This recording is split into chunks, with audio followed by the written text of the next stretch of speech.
Oi, gente, bom dia. Olá, bom dia. Denúncia de falta de medicamentos para a sedação de pacientes em UTI. Parentes de pacientes internados dizem que a sedação não é adequada. A confirmação foi feita ao TN por médicos de unidades. Morre o ex-prefeito de Santa Teresa, Gilson Amaro. Por 2 meses, ele lutou contra a Covid-19. Travesti é esfaqueada em Cariacica. Ela sofreu cortes profundos e foi socorrida em estado grave. Depois da paralisação surpresa dos rodoviários, a quarta-feira foi mais tranquila para os capixabas, mas algumas linhas não circularam porque trabalhadores de 2 empresas voltaram a cruzar os braços por conta de salários atrasados. Proteção em postes para inibir furtos. Vitória está reforçando a segurança das estruturas na tentativa de reduzir prejuízos que este ano já somam mais de R$400 mil. Chefe do tráfico de Morada da Barra é preso pela guarda de Vila Velha. O flagrante da irregularidade no trânsito em Vila Velha. O condutor avança o sinal e quase atinge um carro de transporte por aplicativo. Criminosos roubam cofre de posto de combustível no sul do estado. O equipamento estava com R$50 mil e foi arrastado pelas ruas de Presidente Kennedy. Tudo isso e muito mais no retorno do seu TN1.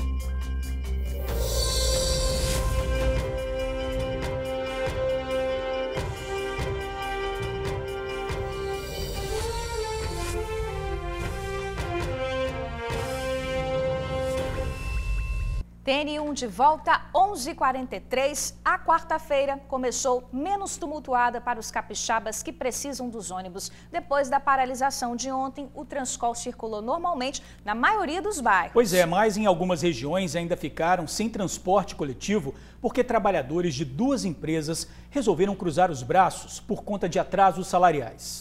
Dia começando com ônibus e passageiros circulando.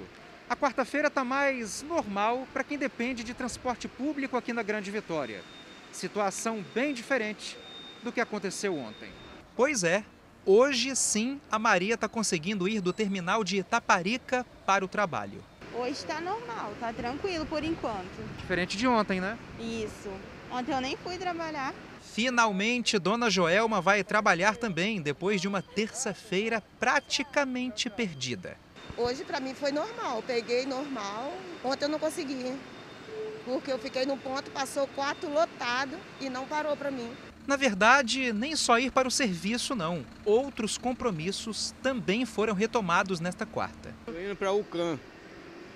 O CAN é Maruípe. Vou chegar no meu horário. Aparentemente está tudo tranquilo sim. Mas ainda tem passageiro com medo de faltar ônibus, viu? Dona Devanilda tá meio desconfiada. Levantei cedo para vigiar se ia passar ônibus, né? Para ver passando ônibus para ele poder sair. Enquanto Dona Devanilda tem sua desconfiança, rodoviários que trabalham na aviação metropolitana em Vila Velha cruzaram os braços reclamando de falta de pagamento. Reinaldo diz que o último dinheiro que recebeu da empresa foi o adiantamento quinzenal de janeiro e depois disso, mais nada. E também temos um acordo que fizemos de prestações atrasadas, de salário atrasado, dividimos em 10 vezes. Ele pagou 4, deve 6. Mas não pagou. Então, por isso nós estamos hoje aqui manifestando porque o nosso salário é atrasado. Trabalhar sem receber não tem como. Ninguém tem dúvidas de que o Espírito Santo vive uma crise no sistema rodoviário. Está atrasado. Ticket, pagamento e plano de saúde, que muitas vezes não são necessários pagar na clínica e trazer a nota fiscal para a empresa reembolsar. Com o protesto, mais de 15 linhas estão sem rodar. Hoje tem 112, 163, 214, 222, 212, 122, 123, 03, 171, várias linhas que está parado, que a Taboseiro opera e não está funcionando hoje. Olha, gente, sobre a paralisação dos rodoviários, pedindo prioridade na vacinação contra a Covid, o sindicato da categoria informou que vai se reunir com o secretário de Transportes do Estado no final da tarde de hoje. E sobre a paralisação por conta de atraso salarial, a Seturb informou que os consórcios operadores realizam o remanejamento de veículos necessário para cumprir o horário sem prejuízo para os usuários. Já a Prefeitura de Vitória disse que vai notificar a empresa de ônibus para que os coletivos voltem a circular no município o quanto antes. Destacou ainda que está aberta ao diálogo. A gente viu aí que os ônibus voltaram a circular, bom para o comércio, que vai poder abrir as portas de hoje até sexta-feira na Grande Vitória. E quem traz os detalhes para a gente, como está o comércio, é a repórter Manuela Machado. Olá, Manuela, bom dia para você. Você está onde? Bom dia, George, Bruna, todos que acompanham o TN1. Nós estamos aqui em Campo Grande, na famosa Avenida Expedito Garcia, onde são mais de 1000 lojas abertas hoje até sexta, das 10 da manhã às 6 horas da noite. E olha só, para vocês que estão acompanhando aí o TN1, ali no finalzinho, perto do ponto de ônibus, uma fila, ali tem uma loja de uma operadora de celular. Então, muita gente aproveitando que a loja está aberta hoje para resolver, né, situações com telefonia, porque também, época de pandemia, ninguém quer ficar sem celular, não é isso? E as outras lojas também abertas, movimento grande aqui na Expedito Garcia, além das calçadas, dentro da loja, das lojas, né? E nós vamos conversar agora com Eric Fole, que é empresário e também membro da CDL Cariacica. Eric, bom dia. Essa situação da pandemia, restrição do governo do estado, qual a expectativa de vocês, comerciantes, aqui em Campo Grande? Bom, a gente entende que a situação da saúde pública está complicada, realmente complicada para todo mundo, mas enquanto comerciante, a gente tem tentado recuperar um pouco do prejuízo do faturamento em 3 dias. Então, metade dos dias que a gente teria para trabalhar estão pausados, mas as contas de energia, aluguel, a folha de pagamento, elas continuam vindo integral. Então, nada disso parou. Os investimentos que teriam que ser feitos, tudo isso teve que ser pausado em detrimento da situação. Prejuízos e demissões? Prejuízos e demissões, não só a minha empresa, como outras que a gente sabe já começaram a demitir. A gente depende muito do andamento das coisas para saber como que vai funcionar daqui para frente, né? Vocês aqui da CDL pretendem negociar com o governo, conversar?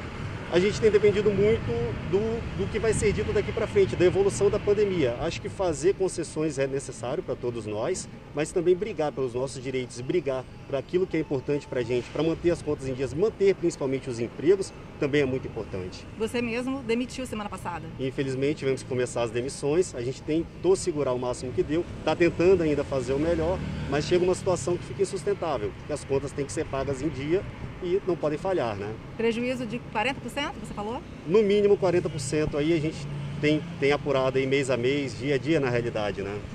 Você comentou também que preferia, né, que as lojas abrissem de segunda a sexta no horário aí mesmo reduzido, mas que todos os dias funcionassem. Sim, de fato. Eu acredito que seja interessante para a gente, lógico que não cabe a gente determinar isso, mas abrindo todos os dias com horário reduzido, a gente consegue diluir um pouco os atendimentos e não centralizar e correndo o risco até de aglomerar somente em 3 dias, né?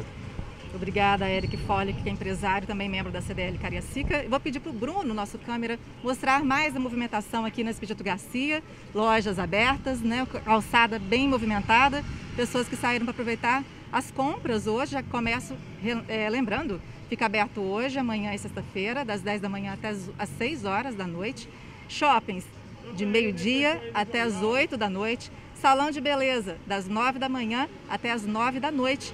Supermercado e padarias são considerados essenciais, abrem de segunda a sábado, então o funcionamento continua normalmente. Já as lotéricas e agências bancárias, nas agências bancárias, extremamente aí, só último caso, quem não consiga, o cliente que não conseguir o atendimento online, aí sim pode procurar a agência. Mas nas lotéricas, por exemplo, atendimento até sexta-feira também, das 10 até as 6 horas da noite.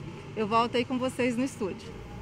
Obrigada, Manuela, pelas informações. Será que o Bruno consegue continuar mostrando para a gente, logo atrás aí da Manuela, essa aglomeração? Manuela explicou que é uma loja, né, de uma operadora de telefone celular. Gente, olha só, tá muito aglomerado. Será que não tem como organizar melhor essa fila? As pessoas muito próximas umas às outras. A gente vê o tempo todo nas imagens pessoas passando por aí sem máscara ou com a máscara posicionada de maneira inadequada. Tá ali, ó, o moço, ó, com a máscara abaixo do nariz, tem gente com a máscara no queixo. Está muito aglomerado aí na Expedito Garcia, né? A gente quer que o comércio volte a funcionar, mas a gente vendo cenas como essa, a gente fica muito preocupado. Preocupado porque a gente vê também que houve uma redução no número de internações, que a gente vai falar daqui a pouco, mas se continuar dessa forma, esse número pode mudar, ou seja, pode aumentar. E gente mesmo sem máscara, né? Você falou aí do queixo, mas a gente passando sem máscara. Deixou a máscara onde? Pois é, e muitos idosos, inclusive, né? Complicado. Falando nisso, gente, depois de quase 2 meses lutando contra o coronavírus, morreu ontem à noite o ex-prefeito de Santa Teresa. A morte de Gilson Amaro, de 75 anos, foi confirmada pela família nas redes sociais. Ele teve um choque séptico pulmonar e falência múltipla dos órgãos. O enterro deve acontecer hoje, mas em cerimônia restrita a poucos familiares. Porém, antes disso, um cortejo será feito pelas ruas de Santa Teresa hoje à tarde.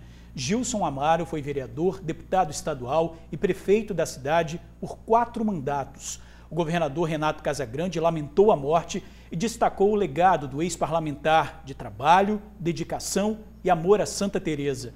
Casagrande decretou luto oficial de 3 dias no estado. É mais uma vida perdida, né, para essa doença tão cruel. Hora de atualizar os dados da pandemia aqui no Espírito Santo.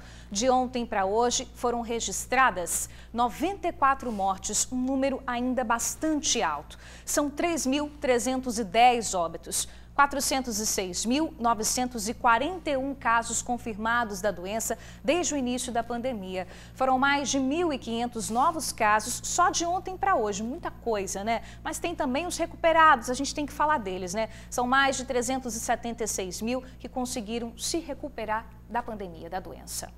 E você também tem a vacina, não é, Bruna? A gente vai atualizar também o andamento da vacinação aqui no Espírito Santo. Olha aí, está na tua tela já. 511.937 pessoas conseguiram receber a primeira dose do imunizante. 116.936 receberam a segunda dose da vacina. E agora a gente fala também de como é que está a ocupação nos leitos de UTI. Em todo o estado, 92%, na região metropolitana, 93%, no sul, 85%, na região central, 94%, no norte aumentou bastante, 96%. A gente vê aí, nas últimas 4 semanas, sempre a média acima dos 90%. E como é que está a ocupação dos leitos de enfermaria, que eu falei agora há pouco que desceu, né?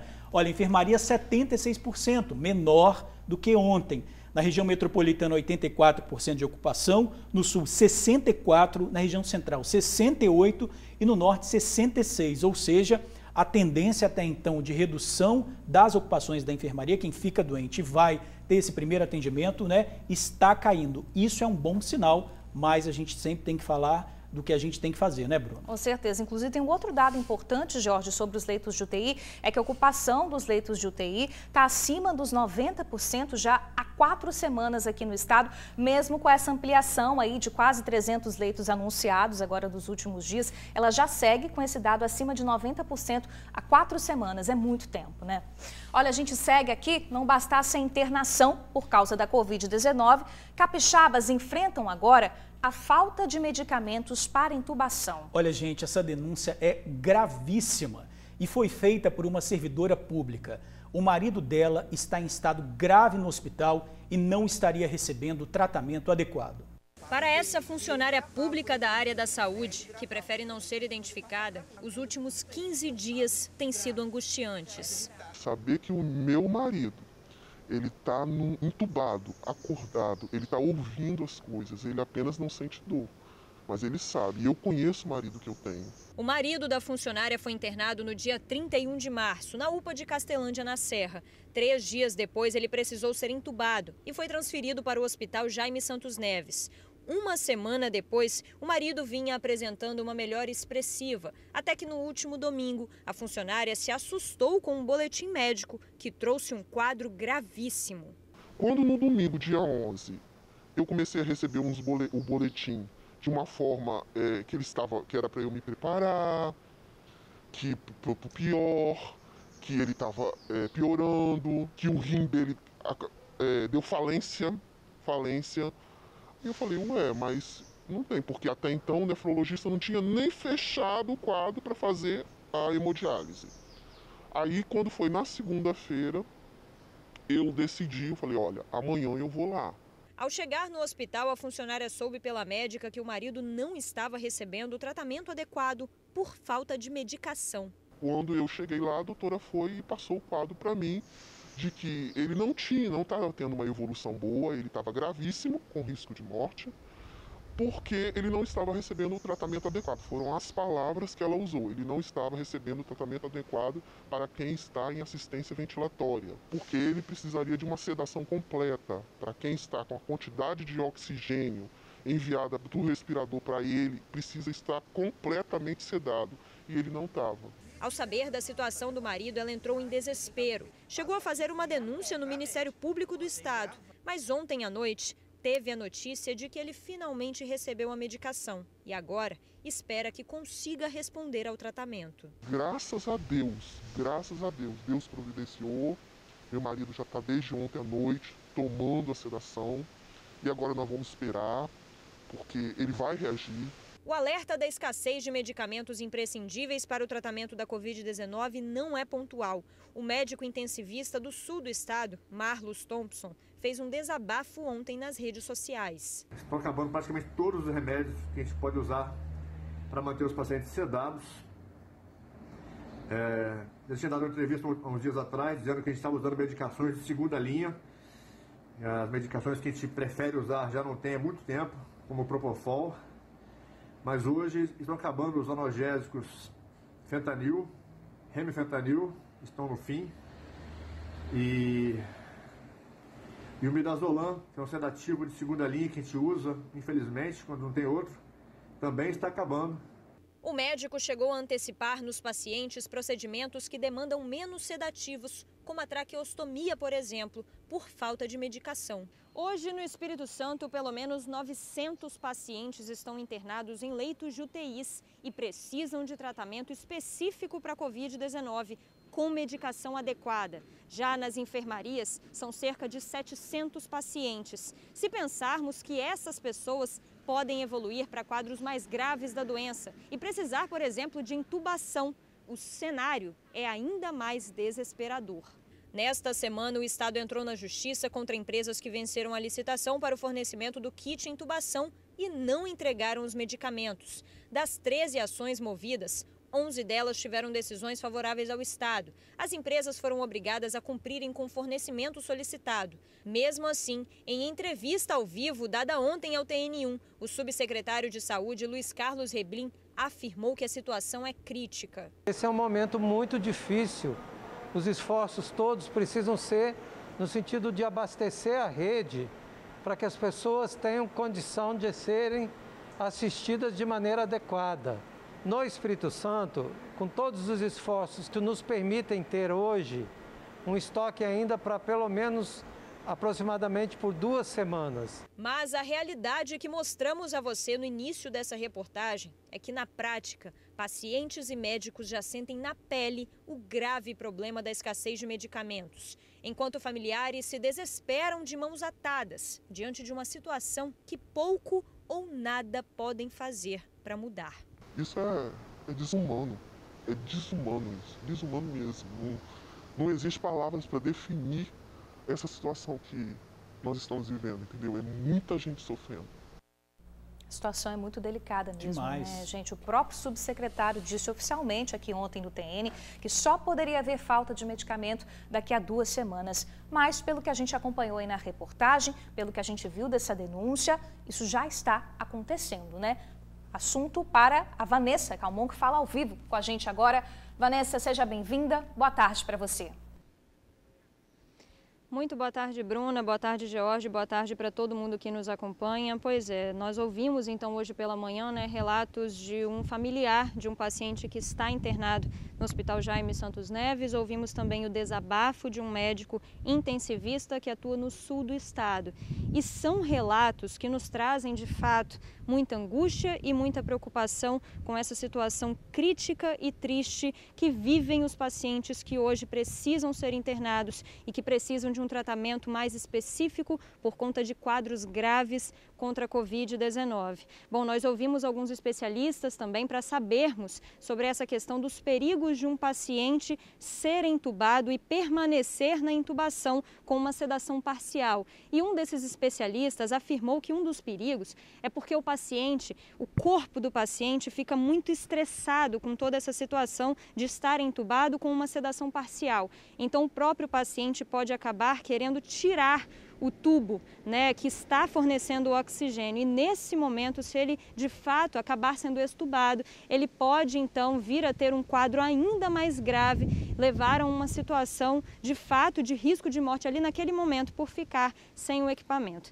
Então, de fato, é uma situação muito grave, relatos que nós escutamos hoje pela manhã e que nos trazem de fato muita angústia. Hoje nós procuramos também a Secretaria de Estado de Saúde para a gente saber qual o posicionamento em relação a esses relatos que nós escutamos. E a CESA disse o seguinte: a CESA afirmou que não há desabastecimento de medicamentos para intubação na rede estadual, devido ao cronograma de compras que o Estado tem estabelecido desde o início da pandemia. E também devido às ações judiciais para entregas por parte dos fornecedores. Vocês viram aí na matéria, tiveram ações judiciais que a Secretaria de Estado de Saúde entrou contra as empresas que haviam vencido a licitação, mas que não entregaram os medicamentos. A CESA ainda esclarece que tem recebido relatos de dificuldades por parte das redes privadas e filantrópicas. Já a direção do Hospital Jaime Santos Neves esclarece que não há desassistência aos pacientes na unidade. Ressalta que em seu protocolo de manejo de pacientes com a Covid-19 prevê os medicamentos desde a admissão do paciente até a sua alta hospitalar. A CESA ainda esclarece que há dificuldade na compra de alguns medicamentos e que, por isso, nessas situações, está fazendo a substituição sempre que possível de produtos com a mesma qualidade, eficácia e segurança para o sucesso do tratamento. Bom, agora a gente fala sobre vacinação. Em contrapartida a toda essa situação em que vivem os pacientes lutando pela vida nos hospitais do nosso estado, existe a esperança que é a chegada da vacina para pelo menos 80% da população. Bom, o Estado relatou que os últimos frascos que recebeu da Coronavac vieram com uma quantidade de ml menor do que vinham anteriormente. Só para você entender, antes do dia 5 de março, os frascos vinham com 6,2 ml da Coronavac, que dava para vacinar 10 pessoas. Depois do dia 5 de março, com uma decisão da Anvisa para redução dessa quantidade de cada frasco, agora os frascos que chegaram por último vieram com uma quantidade de 5,7 ml. De acordo com o Instituto Butantan, essa quantidade seria suficiente para continuar imunizando a mesma quantidade de 10 pessoas. Mas a Secretaria de Estado de Saúde já relatou que alguns municípios não conseguiram fazer a vacinação de 10 pessoas com essa quantidade de 5,7 ml, porque existe uma perda técnica natural no momento ali da aplicação da vacina. A CESA enviou um vídeo para a gente falando sobre esse assunto. Vamos ver o que eles disseram. Nas últimas semanas, temos recebido a informação dos municípios que o frasco da vacina Coronavac não tem dado as 10 doses previstas. Isso se deve a uma diminuição do volume do frasco, pelo Instituto Butantan, autorizado pela Anvisa. No início da campanha, esse frasco de 10 doses, ele vinha com um volume de 6,2 ml. Hoje, os últimos lotes, ele está vindo com um volume de 5,7 ml. Então, por que dá esse volume inferior a 10 doses? Porque hoje no mercado existem seringas que elas não têm uma alta performance e há uma perda técnica no canhão da mesma. E essa perda técnica, então, faz com que o frasco, esse volume de 5,7 ml, não dê as 10 doses de 0,5 ml, que é o que está previsto para cada frasco da vacina. Então, hoje, qual é a nossa orientação para os municípios mediante a esse volume inferior do frasco, A gente tem orientado que eles façam a queixa técnica no site da Anvisa, no Notivisa, e aí, com relação à solução para esse problema, seria interessante, então, que o Ministério da Saúde buscasse junto ao Butantan e à Anvisa que o volume desse frasco voltasse a ser pelo menos 6 ml como era anteriormente, para compensar essa perda do canhão da seringa, ou então que os estados recebam 10% de doses adicionais para compensar então essa perda desse frasco, que ao invés de dar as 10 doses, está dando as 9 doses.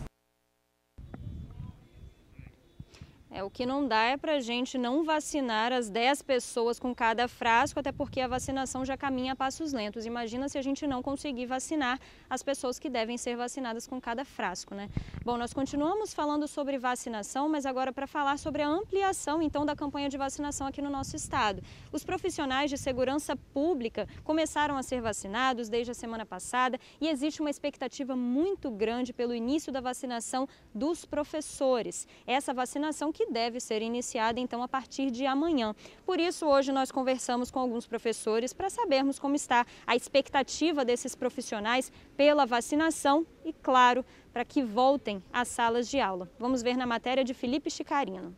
Quem tanto ensina teve que aprender. A aprender a conviver com a distância, com a aula à distância, com a saudade e com a ansiedade.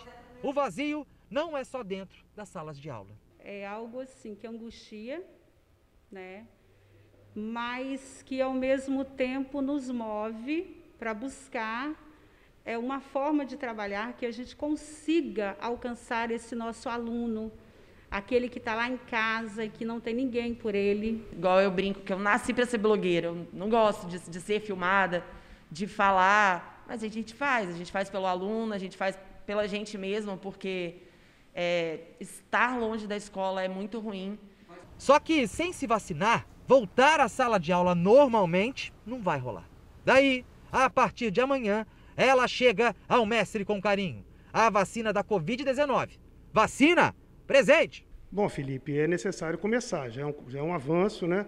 Fruto de muita... Hoje, na rede estadual, nós temos 14 mil trabalhadores da ativa, fora das redes municipal. Nós somos 78 municípios no estado do Espírito Santo, então vai envolver os trabalhadores também da educação municipal.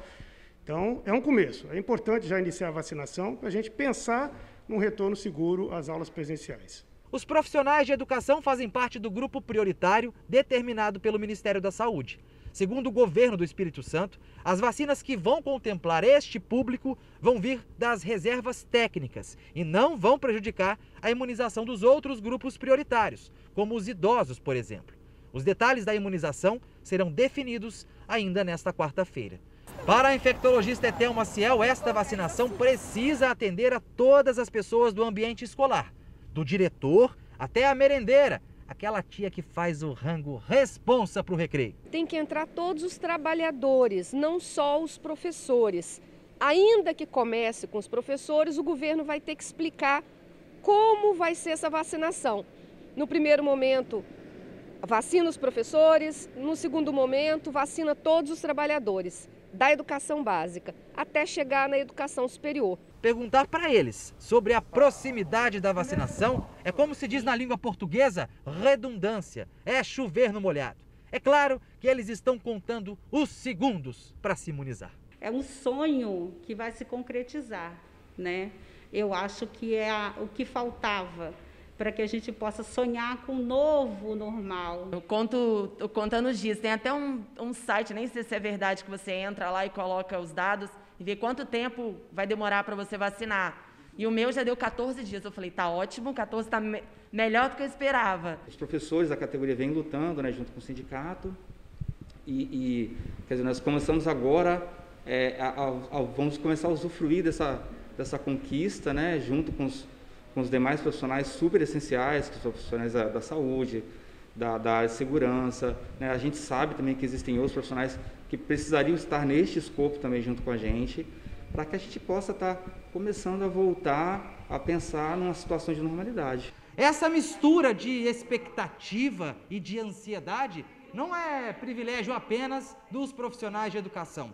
Afinal de contas, a vacina é sinônimo de esperança, de vida, de sobrevivência. Muita gente não sabe, mas quando eu enxergo esta realidade, essa expectativa tão de perto deles, eu me sinto parte disso também, porque eu sou professor e tô louco para voltar para a sala de aula. E George e Bruna, vocês que têm uma relação íntima com a educação, vocês sabem muito bem do que eu estou falando. Por isso eu passo agora a bola para vocês. A bola não, o pincel atômico. Tá aqui, ó, chegou o pincel aqui no estúdio, ó.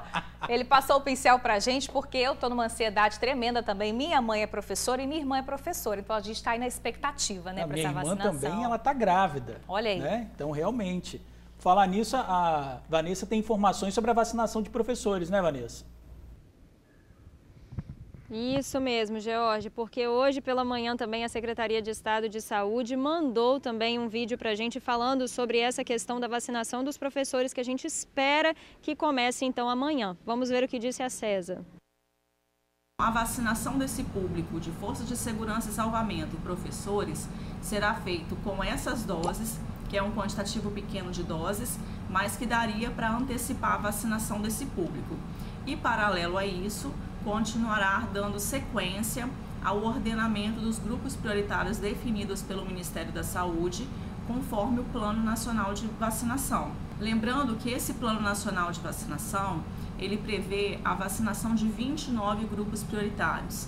Dentre esses 29 grupos prioritários, à medida que a campanha for avançando, né, com novas doses de vacina sendo incorporadas pelo Ministério da Saúde à vacinação, nós vamos também contemplar grupos, né, de serviços essenciais, como, por exemplo, os motoristas de transporte coletivo, os caminhoneiros, dentre outros. Então, esses grupos, eles estão previstos no Plano Nacional de Vacinação e, à medida que doses de vacina forem sendo enviadas pelo Ministério da Saúde, nós poderemos dar agilidade à vacinação desses grupos prioritários e vacinar o quanto antes esses grupos que estão previstos no Plano Nacional de Vacinação.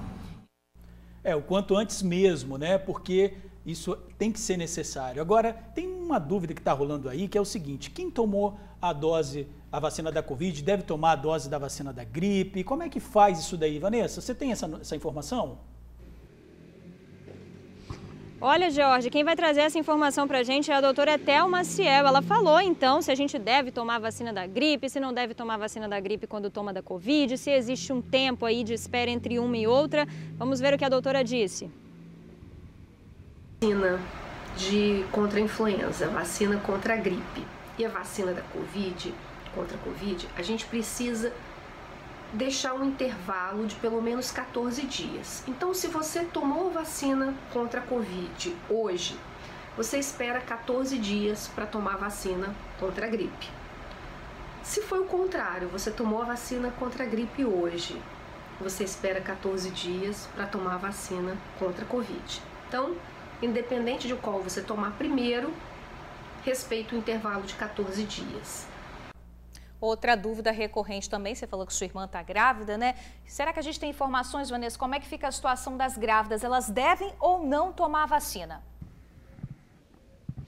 Né, Bruna, porque é o seguinte, as grávidas, por mais que elas ainda não estejam, né, em relação à idade, no grupo prioritário de idade, mas existem muitas grávidas que estão no grupo prioritário, por exemplo, dos professores que vão iniciar a imunização, dos profissionais de segurança pública, até mesmo das comorbidades. Então, existe essa dúvida, né, se a pessoa está grávida, ela pode tomar a vacina contra a Covid-19? Doutora Etel também tem essa resposta, olha só.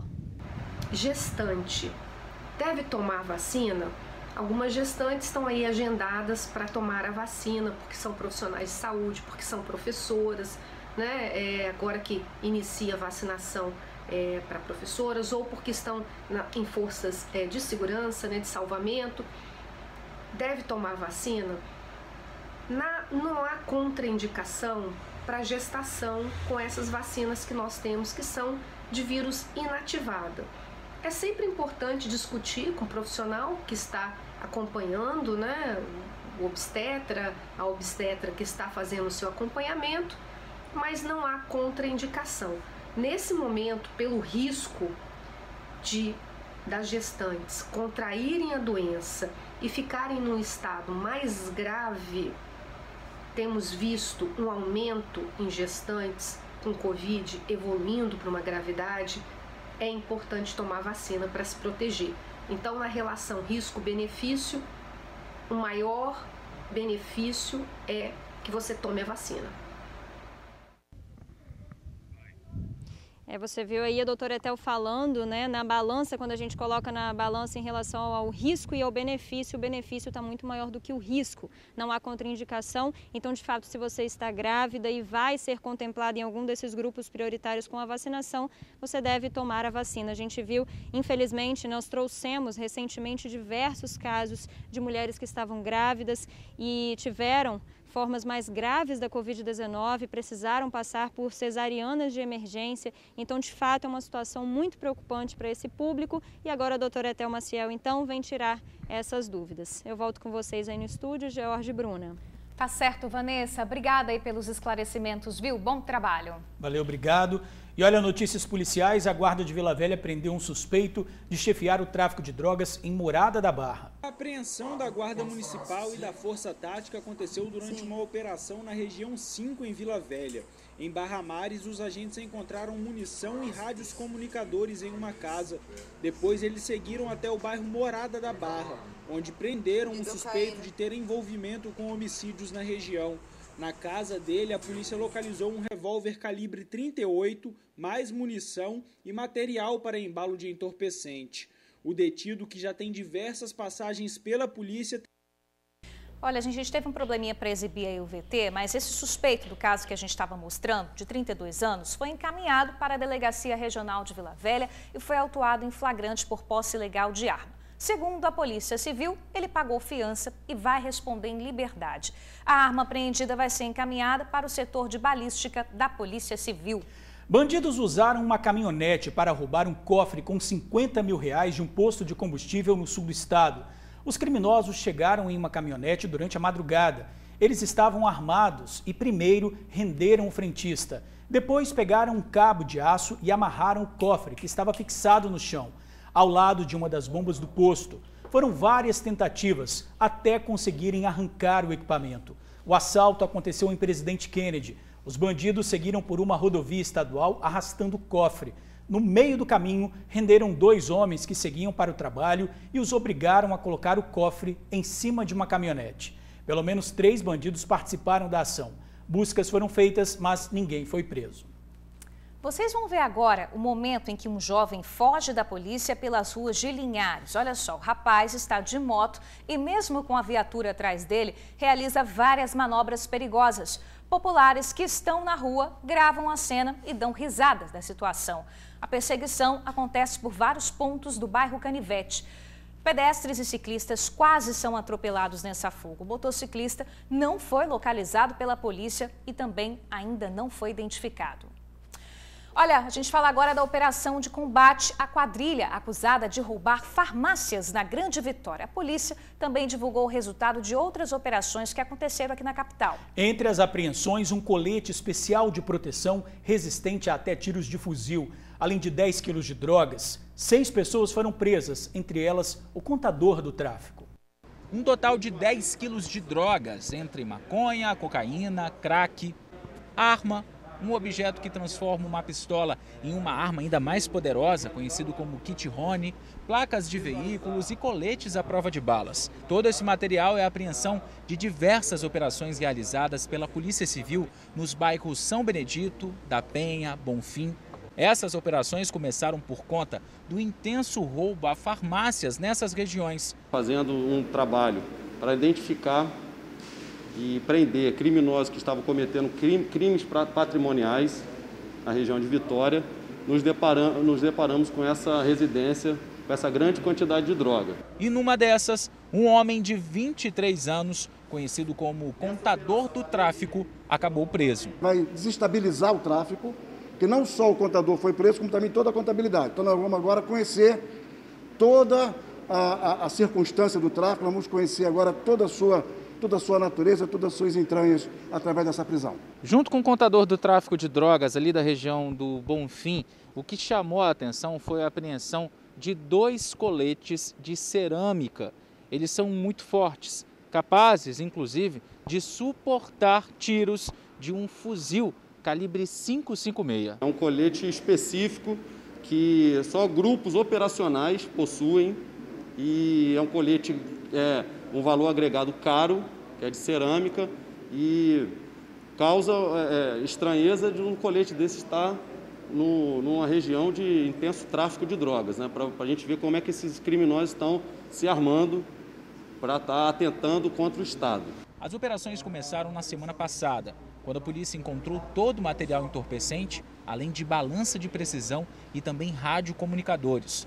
Uma mulher foi presa. Na mesma semana, bandidos atiraram contra o carro de um investigador. O chefe do tráfico, que atirou, foi detido. No mesmo dia, um laboratório de lança-perfume foi descoberto.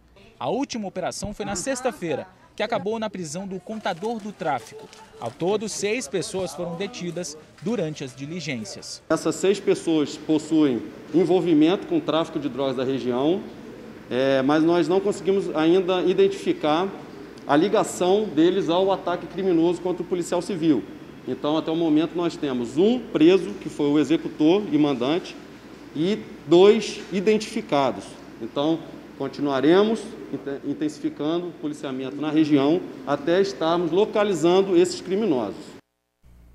Olha, teve também troca de tiros e perseguição na Avenida Leitão da Silva, em Vitória. Quem traz os detalhes para a gente é a Manuela Machado. Olá, Manuela, boa tarde agora. Agora, boa tarde, Jorge, Bruna, todos que continuam aí com a gente no TN, né? Realmente, os bandidos, né, atiraram em direção à viatura da Polícia Militar na Leitão da Silva. Essa cena que nós já mostramos aí outras vezes também, né, bandidos que reagem, só que a polícia fez um cerco, até o helicóptero do Notaer, que é do Núcleo de Operações e Transporte Aéreo da Secretaria da Casa Militar, foi acionado para intensificar o patrulhamento e tentar localizar esses bandidos. Mas eles não foram localizados, inclusive quando a Polícia Militar também, né, outra viatura esteve no local, outro suspeito que estava correndo foi visto, trocou tiros com a polícia, mas conseguiu fugir. Jorge, Bruna. Pois é, Manuela, você tem outras informações também sobre um crime, né? Uma travesti foi esfaqueada. O que aconteceu? Isso mesmo, Bruna, uma travesti quase foi morta a facadas nessa madrugada em Vila Capixaba, Cariacica. Eu conversei, nós fomos lá no local, né? Conversei com o dono de um posto de combustível, o posto estava fechado, mas as câmeras gravaram as imagens, ela sozinha ferida, perdida, né? Pedindo socorro ali sozinha, ela chega a deitar no chão, depois levanta, vai para a Avenida Cariacica, que fica bem pertinho do posto. Ela é socorrida, a Polícia Militar aparece, a ambulância do SAMU a socorre até o Hospital de Urgência e Emergência em Vitória e ainda de acordo com a Polícia Militar, ela disse apenas que a briga começou pela disputa de um ponto de prostituição ali na BR-101, pertinho na altura de Vila Capixaba. Vamos acompanhar na reportagem. A vítima chega sozinha no posto de combustível, deita no chão. 3 minutos depois, fica sentada e levanta. Parece estar perdida. Segue andando para o outro lado da rua, onde está este motel. As imagens foram gravadas pelas câmeras do posto, que fica na BR-101, em Vila Capixaba, Cariacica. O estabelecimento estava fechado, no horário que as câmeras flagraram a cena.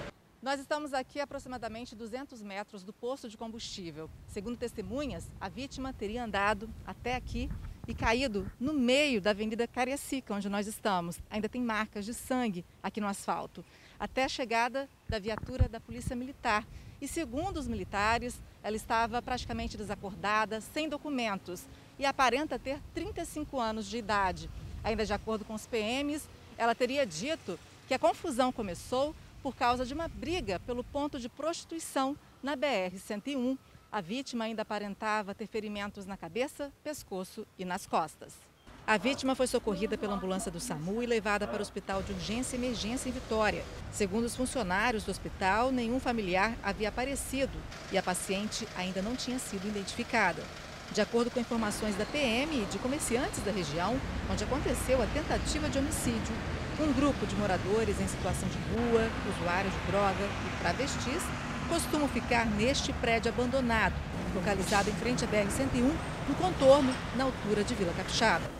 No local, ainda existem vários pontos de prostituição. A polícia ainda não tem identificação e nem prendeu nenhum suspeito de ter cometido essa tentativa de homicídio contra a travesti. E agora vamos mudar de assunto, mas falar de um outro assunto que também revolta. Uma menina de apenas 13 anos está grávida de 6 meses. O suspeito é o parente da madrasta dela. Esse caso que aconteceu no interior, na zona rural do norte do Espírito Santo. E segundo a polícia, este suspeito de 26 anos estava preso, ele continua preso, mas ele teve a saidinha, aquela famosa saidinha. E ele no final do ano passado foi passar o final de semana, passar esses dias da saidinha na casa da parente dele, que é a madrasta da menina. Ele violentou ela sexualmente, a engravidando, e ainda ameaçou não só a menina, mas disse que se ela contasse para alguém, ele ia matar a menina e toda a família dela. Com medo, ela ainda escondeu ainda alguns meses, né, essa gravidez. Quem vai dar mais detalhes para a gente deste triste e lamentável caso é o delegado responsável, Fabrício Lucindo. Vamos acompanhar. Um crime escabroso que ocorreu aqui na nossa região, um caso resolvido pela nossa DEAN, Delegacia da Mulher de Linhares, que um rapaz que conseguiu o benefício da saidinha provisória, um sujeito que tem diversas passagens por crime de roubo, condenado por roubo, acabou conseguindo benefício da saidinha provisória e foi se hospedado na casa de familiares aqui na região de Linhares, região rural. Nessa hospedagem, no ano passado, ele acabou estuprando uma menina de apenas 13 anos de idade e essa menina acabou engravidando. Esse sujeito, para não ter se revelado o crime, ele acabou ameaçando a vítima e a família, que se caso ela contasse alguma coisa, ele iria matar a família inteira.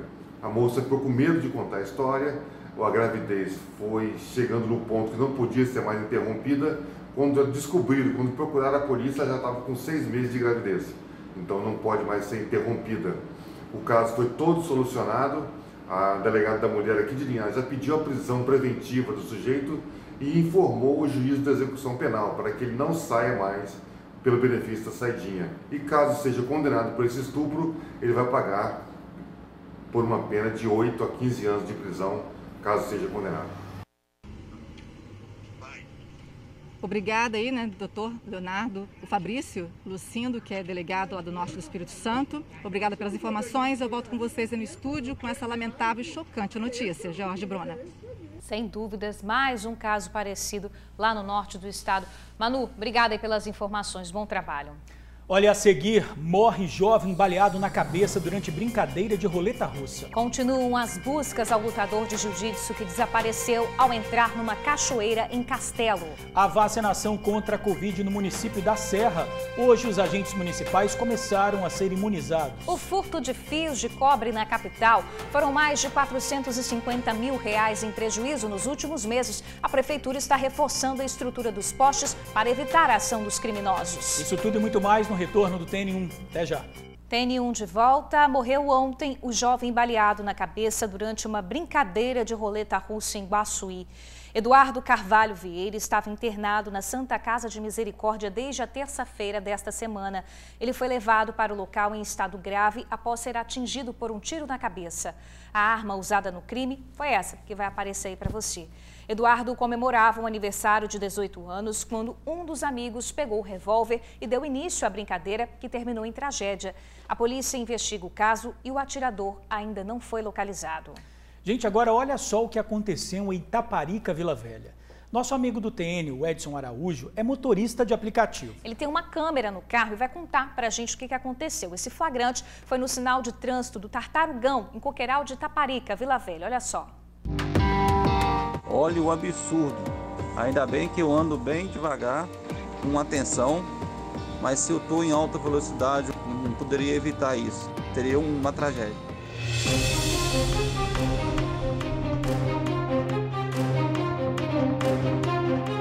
E mesmo eu buzinando, o condutor do veículo ainda avançou o sinal à esquerda, sem nenhuma retenção de velocidade.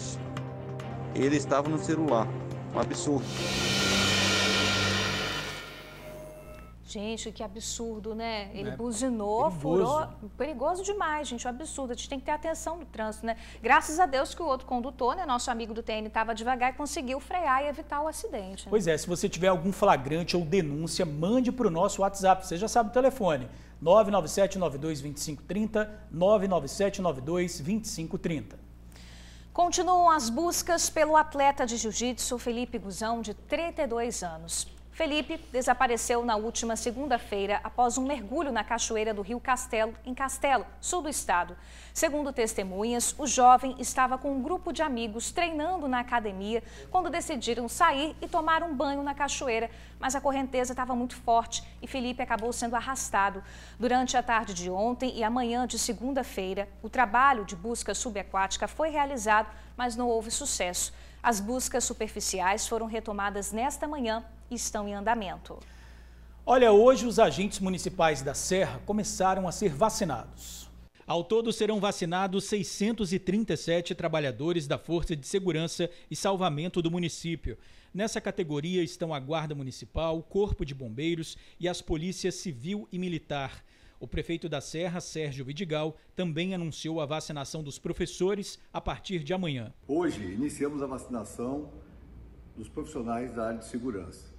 Ao todo serão 637 trabalhadores. Estamos iniciando com a Guarda Municipal e os agentes de trânsito.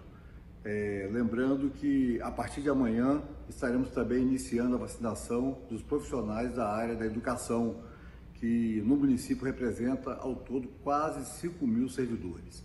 Esta é uma ação importante que o município está fazendo, lembrando que, independente dessa imunização desses profissionais, continuaremos com a imunização pela faixa etária de 60 a 64 anos. Inclusive, hoje à tarde estaremos abrindo novo agendamento para essa faixa etária da população da Serra. Bom, para agendar a vacinação na Serra é só acessar o site gti.serra.es.gov.br. Os detalhes de como será a vacinação dos professores serão definidos hoje à tarde. Olha, Bruna, a gente falou no início do jornal, né, que em 24 horas foram registradas, infelizmente, 94 mortes por Covid em todo o Espírito Santo. Por outro lado, muitos capixabas conseguem se recuperar. Ainda bem, né? Entre elas está a Sônia, de 72 anos. Ela contou como é que foi ficar 20 dias no hospital. Hoje ainda tem algumas sequelas, mas está se recuperando em casa. Sônia Porto, 72 anos, psicóloga. Um exemplo de uma pessoa que venceu a Covid. Foi na noite de Natal que ela acabou contraindo o vírus. A partir daí, os sintomas foram aparecendo. Eu estava respirando, para mim era normal, mas como tinha um aparelho lá, um oxímetro na casa, ele colocava e falava, mãe, tá ruim, tá 84, tá muito baixa. Mas eu estou bem, eu só estou fraca, é da Covid. Não, vamos para o hospital. Em seguida, a psicóloga teve que ser internada. Ficou por mais de 20 dias no hospital. Desses, pelo menos 7 entubada. Mas ela não teve medo. No hospital, viveu literalmente um dia de cada vez. Eu tinha certeza que eu não ia morrer. Porque eu não tinha noção do perigo que eu estava correndo. Eu pensava assim, eu estou viva, eu estou respirando. Então é só hoje. Durante a batalha contra a Covid, a dona Sônia ela chegou a ficar com metade do pulmão comprometido. Depois que ela se curou, ficaram as sequelas.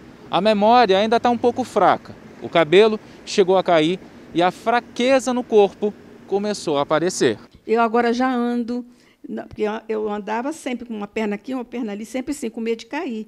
Hoje eu já ando, normalmente as pessoas até falam, nossa, como você está bem. A voz, eu vim sem falar, só saía som. Desde que saiu do hospital, a rotina da psicóloga é intensa. Olha ela aí, ó, se exercitando. Só que essa musculação, ela não é vaidade, não. É necessidade. É para voltar a ter firmeza, segurança ao andar. Depois da Covid, os cuidados dela redobraram. E o conselho, para todo mundo que está vendo, é mantê-los. Não está na hora de vacilar.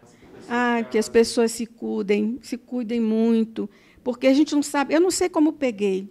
Sempre usei máscara. Mas o que fica de mais marcante durante toda essa batalha que enfrentou é a gratidão de todo o carinho e atenção que recebeu daqueles que não medem esforços por vidas, os profissionais da saúde.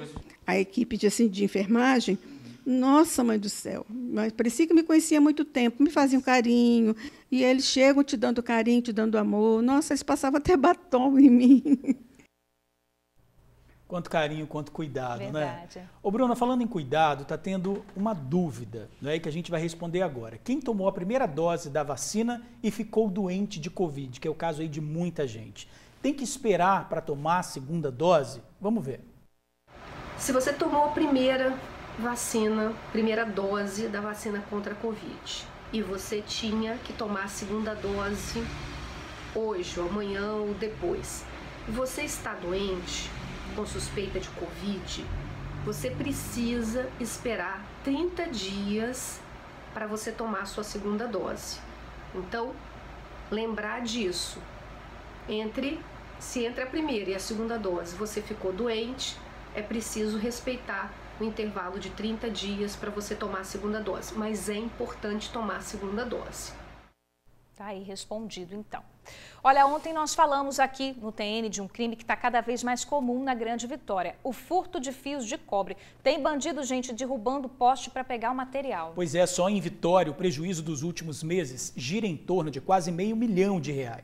Na tentativa de inibir os furtos, a Prefeitura está reforçando a estrutura dos postes e caixas por onde passam os cabos. Até os postes estão tendo que se proteger dos bandidos. É mole. Depois de tanto prejuízo em cima dos furtos de fiação, a Prefeitura de Vitória está tendo que instalar proteção para os fios. E pode parecer uma besteira, mas esses roubos já geraram um prejuízo de R$ 450 mil para os cofres públicos. Primeiro nós substituímos o cabo de cobre por um cabo de alumínio, dentro de uma dimensão que respeita as normas técnicas de engenharia da BNT. A partir dessa troca de cabos, da onde foram furtados, nós colocamos o cabo de alumínio.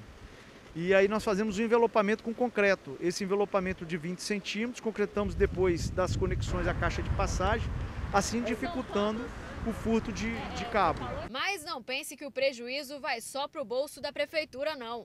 Esses roubos de fios prejudicam toda a população. Pessoas ficam sem iluminação, sem energia, sem telefone. Agora mesmo eu vim de um ponto no qual existia 2 cabos de comunicação de fibra ótica rompidos. Provavelmente eles tentaram verificar se era cobre ou não, mas então romperam o cabo. Então assim, é uma ação que acaba prejudicando a sociedade como um todo, né? Os criminosos roubam os fios de cobre para vender. Por isso, a fiação também está sendo substituída para outra de alumínio, que tem um custo menor. Já vimos diversas vezes vídeos com as ações dos bandidos, que agem geralmente à noite. Inclusive, mostramos no início do ano uma apreensão de 80 rolos de fios, o que vale 8 quilômetros. Em uma dessas tentativas de furto, um homem chegou a ser eletrocutado na Avenida Fernando Ferrari em fevereiro deste ano. A ação já começou há cerca de 20 dias e a proteção já foi instalada em 2 dos 8 pontos estabelecidos.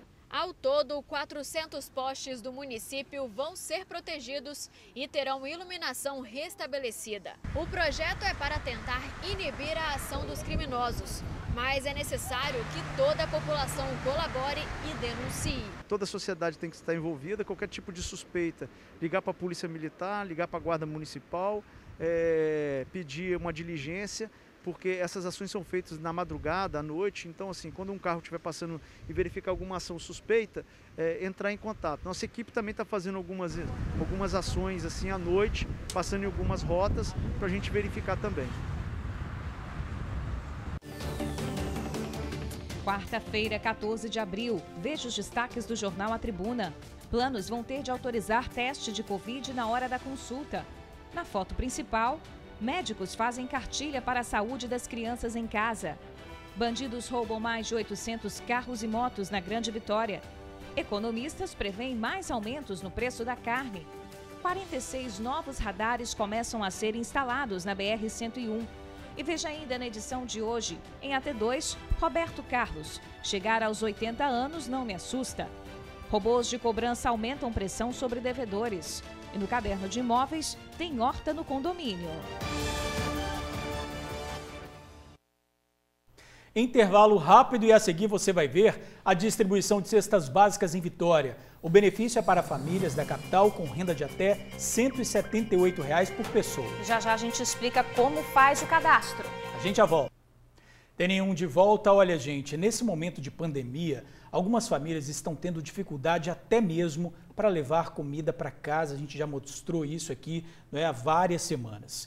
Em Vitória, cestas básicas estão sendo distribuídas pela Prefeitura. A procura é tanta que em poucos minutos, 200 famílias acessaram o sistema de agendamento. Podem receber essa ajuda quem tem renda familiar de até R$ 178. Arroz, feijão, macarrão e mais um monte de coisa que Dona Cida não vê a hora de botar na panela.